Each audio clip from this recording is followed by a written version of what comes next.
नमस्कार, मैं हूं नीलू। तो आज है 17 जुलाई और दो तीन बड़ी खबरें अमेरिका और ईरान से निकलकर सामने आ रही है। जी हां, अमेरिका ने जैसा कहा था वैसा वो कर रहा है। अमेरिका ने ईरान में एयरपोर्ट, रेलवे स्टेशन और पुल तबाह कर दिए हैं। यूएस आर्मी ने लगातार छठी रात कहर ढाया है। अमेरिकी हमले के बदले ईरान ने भी जवाब दिया है और खाड़ी में अमेरिका के सहयोगी देशों पर जबरदस्त हमले किए हैं। खासतौर पर कतर की बात की जाए, कतर की राजधानी दोहा में शुक्रवार तड़के सुबह कई धमाकों की आवाज सुनने की खबर सामने आई है। अमेरिका ने लगातार छठी रात ईरान पर जोरदार हमले किए और उसी का जवाब ईरान ने दिया है। अगर अमेरिका के हमलों की बात की जाए तो इन हमलों में ईरान के अंदर एयरपोर्ट, रेलवे स्टेशन, पुल को निशाना बनाया गया है। जैसा ट्रंप ने कहा था कि बेसिक एमिनिटीज को भी अब निशाना ईरान के बनाया जाएगा और हुआ भी कुछ ऐसा ही। अमेरिका की तरफ से जो हमला किया गया उसमें तबाही मची है ईरान में, यानी अमेरिकी सेना ईरान के नागरिक ढांचों, इंफ्रास्ट्रक्चर को तबाह कर रही है। वहीं जवाब में ईरान ने खाड़ी क्षेत्र में अमेरिका के सहयोगी देशों पर हमले शुरू कर दिए हैं। कतर की राजधानी दोहा में शुक्रवार यानी कि 17 जुलाई के तड़के सुबह कई धमाकों की आवाज सुनने को मिली। आपको बता दें कि दुनिया में तेल व्यापार के लिए बेहद अहम हॉर्मूज को लेकर फिर से लड़ाई शुरू हो गई और ये लड़ाई अब धीरे धीरे और भीषण होती चली जा रही है। ये लड़ाई उस शुरुआती समझौते पर हस्ताक्षर होने के सिर्फ 20 दिन के बाद भड़क गई, जिसका मकसद इस संघर्ष को खत्म करना था। यह संघर्ष फरवरी के आखिर में अमेरिका और इजराइल के ईरान पर बड़े हमले के बाद शुरू हुआ और फिर उसके बाद युद्ध विराम भी हुआ, बातचीत भी हुई, लेकिन उसका कोई नतीजा नहीं निकला और अब स्थिति और गंभीर होती चली जा रही है। अमेरिकी सेंट्रल कमांड सेंटकॉम के मुताबिक गुरुवार शाम को फिर बताया गया कि वो ईरान की सैन्य ताकत को और कमजोर करने के लिए नए हमले कर रहे हैं और ये लगातार छठी रात थी जब अमेरिका सेना ने ईरान पर हमला किया। ईरान के सरकारी मीडिया के मुताबिक देश के दक्षिणी हिस्से में 2 पुल, 1 रेलवे स्टेशन और 1 एयरपोर्ट पर हमले हुए हैं। ये इलाका रणनीतिक रूप से बेहद अहम माना जा रहा है और यह हॉर्मूज के पास भी है, इसलिए खास तौर पर अमेरिका इनको टारगेट कर रहा है, जहां से दुनिया भर में तेल और गैस की बड़ी सप्लाई होती है। क्योंकि अब चुन चुनकर उन्हीं इलाकों को ईरान के निशाना अमेरिका बना रहा है। दुनिया में कुल तेल गैस सप्लाई का लगभग 20% ईरान से जाता है और ईरान के सरकारी टीवी ने टेलीग्राम पर बताया कि हॉर्मुज़गान प्रांत में पुलों पर हमले में 3 लोगों की मौत हो गई है। इससे पहले तेहरान के सरकारी टीवी ने बताया कि पश्चिमी शहर में 2 धमाके हुए। यहां पर ईरान का एकमात्र नागरिक परमाणु बिजली यानी कि बिजली घर, न्यूक्लियर पावर प्लांट है। रिपोर्ट में इन धमाकों को अमेरिकी दुश्मन की लगातार आक्रामकता बताया गया है।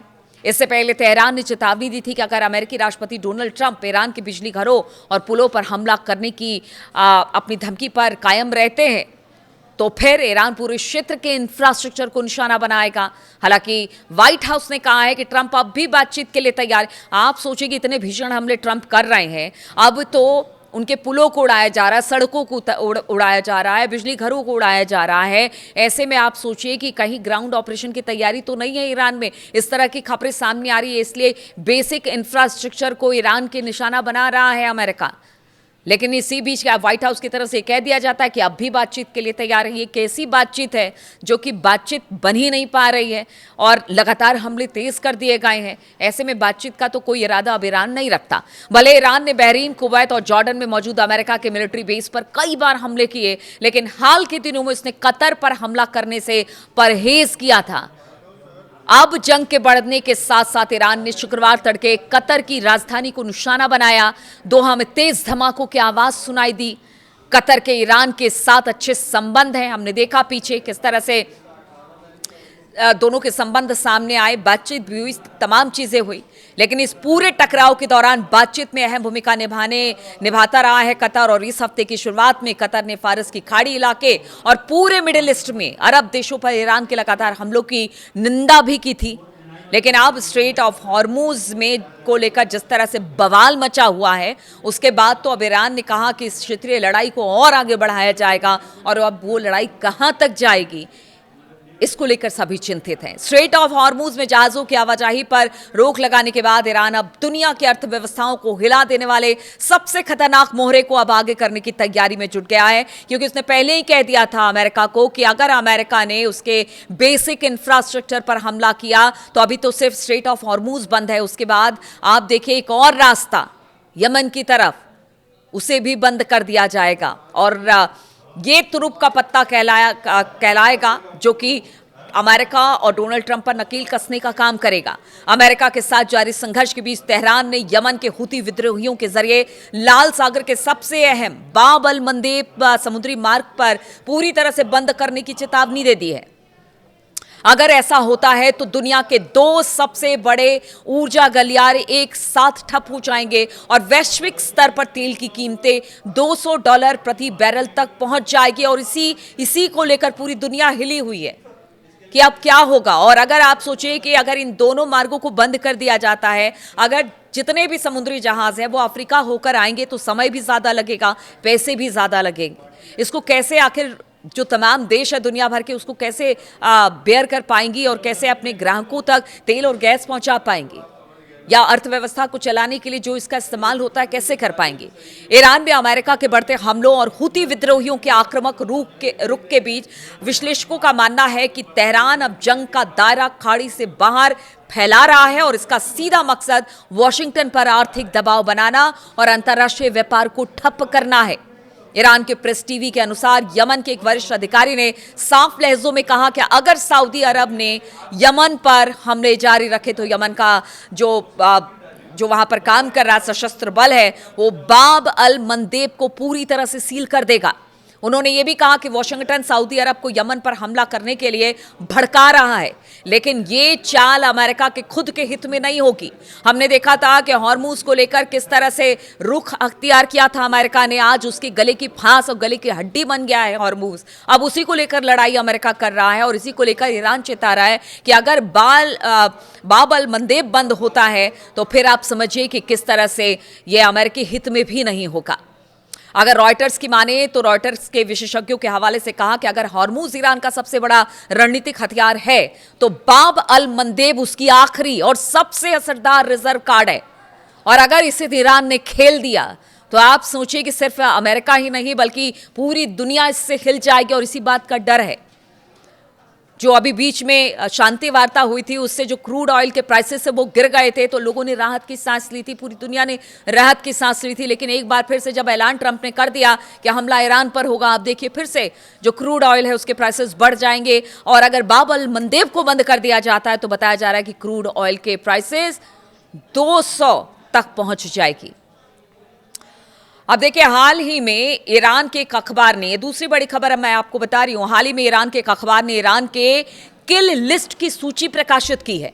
इसमें अमेरिका, इजराइल और ब्रिटेन सहित कई नेताओं के नाम ईरान के सार्वजनिक रूप से ट्रंप को मारने की तस्वीर लगाने से युद्ध के एक और भड़कने की उम्मीद बन गई है। यानी कि हिट लिस्ट में ईरान क्या ट्रंप है ये तो पहले से पता था, लेकिन इजराइल और ब्रिटेन के भी बहुत सारे नेता हैं जो इस हिट लिस्ट में शामिल हैं। ईरान साफ संकेत दे रहा है कि वो बदला लेगा। ईरान के सुप्रीम कमांडर मुस्तफा खामनेई ने अपने पिता की शोक सभा के दिन भी साफ किया था कि उनका देश बदला लिए बगैर नहीं मानेगा। और इस बीच खुद ट्रंप ने कह दिया कि उनको मारने की साजिश ईरान रच रहा है। अब मध्य तेहरान के एंगेलाब स्क्वायर में एक बहुत बड़ा बिलबोर्ड लगाया गया है। बिलबोर्ड में अमेरिकी राष्ट्रपति को ताबूत में लेटे हुए दिखाया गया। वहां से गुजरने वालों के लिए राजनीतिक संदेश और तेहरान का कड़ा रुख दिखाने के लिए पास ही एक मूर्ति भी लगाई गई है। यह मूर्ति ईरान के दिवंगत सर्वोच्च नेता अयतुल्ला अली खामनेई की मुट्ठी को दिखाती है, जिनकी हत्या ईरान के खिलाफ अमेरिकी इजरायली युद्ध की शुरुआती दौर में ही कर दी गई थी। तो आप देखिए कि एक तरह से प्रेशर ईरान के लोगों की तरफ से भी है, और कहा यह जा रहा है कि वहां की सरकार तो नहीं लेकिन IRGC पूरी तरह से तैयार है कि किसी भी तरह से हो अमेरिका से तो बदला लिया जाएगा। और अमेरिका जिस तरह से हमले कर रहा है उसका जवाब अब किस तरह से आगे ईरान देने वाला है, क्योंकि अब ये मिडिल ईस्ट से निकलकर बाहर की तरफ ये लड़ाई पहुंचती है तो आप समझिए कि क्या स्थिति होगी। अब तीसरी बड़ी खबर यह आ रही है कि क्या पाकिस्तान हूथियों के खिलाफ जंग में उतरने वाला है। जी हां, हूती विद्रोही और सऊदी अरब के बीच युद्ध का एक नया मोर्चा खुलता दिखाई दे रहा है। इससे पाकिस्तान चिंतित है। वजह साफ है कि सऊदी अरब के साथ पाकिस्तान का डिफेंस पैक्ट है और इस पैक्ट के मुताबिक एक पर हमला दूसरे पर हमला माना जाएगा। अब अगर पाकिस्तान हूती विद्रोहियों से भिड़ा तो इसका मतलब होगा कि वो सीधे ईरान से भिड़ रहा है। यही वजह है कि पाकिस्तान घबराया हुआ है। पाकिस्तान को समझ में नहीं आ रहा कि जिसकी मध्यस्थता के लिए वो बीच में पड़ा है अब उसी के खिलाफ, उसके प्रॉक्सीज के खिलाफ उसे खड़ा होना पड़ेगा। देखिए, पिछले महीने पाकिस्तान ने वॉशिंगटन और तेहरान के बीच में अंतरिम समझौता कराने में मदद की थी, बहुत कोशिश की थी, अभी भी कोशिश कर रहा है, लेकिन पिछले साल ही पाकिस्तान ने सऊदी अरब के साथ अपनी आपसी रक्षा समझौता किया और हजारों पाकिस्तानी सैनिकों के साथ लड़ाकू विमानों का एक स्क्वाड्रन भी सऊदी में तैनात कर दिया। अब बताया जा रहा है कि अगर सऊदी पर हुती हमला करता है तो फिर ये जो लड़ाके हैं, 8,000 के करीब लड़ाके पाकिस्तान के बताए जा रहे हैं, सैनिक बताए जा रहे हैं जो इस वक्त सऊदी में है, तो क्या अगर सऊदी अरब पर हमला होता है तो पाकिस्तान इसे अपना हमला मानकर अपने सैनिकों को आगे बढ़ाएगा? ये बहुत बड़ी खबर है। अभी तो देखिए पाकिस्तान रुका हुआ है या सऊदी भी अपने एयर डिफेंस के जरिए इन हमलों को रोक रहा है, लेकिन जिस तरह से हमले लगातार बढ़ते चले जा रहे हैं और सना में बताया गया कि हुतियों ने कहा कि सना पे आप हमला करेंगे तो फिर आप पर भी हमला किया जाएगा।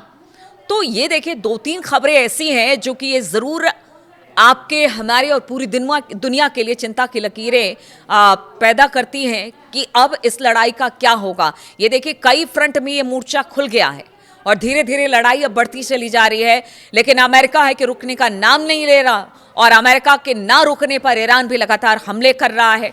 अब तो ये हमले का दायरा है वो लगातार बढ़ता चला जा रहा है और अगर हॉर्मुज के साथ साथ बाब अल मंदेब को भी बंद कर दिया गया तो फिर जरूर इससे दुनिया में हाहाकार मचने वाला है। अब देखना होगा कि अगले 24 से 48 घंटे के बीच में और किस तरह के हमले होते हैं, क्या कुछ निकल कर सामने आता है। तमाम अपडेट्स के साथ मैं आपके साथ जुड़ती रहूंगी। फिलहाल बहुत बहुत शुक्रिया मेरे साथ इस वीडियो में शामिल होने के लिए। अपना कमेंट्स लगातार करते रहिएगा और साथ ही साथ जो स्थिति बनी है उसको लेकर आप क्या सोचते हैं वो भी जरूर बताइएगा।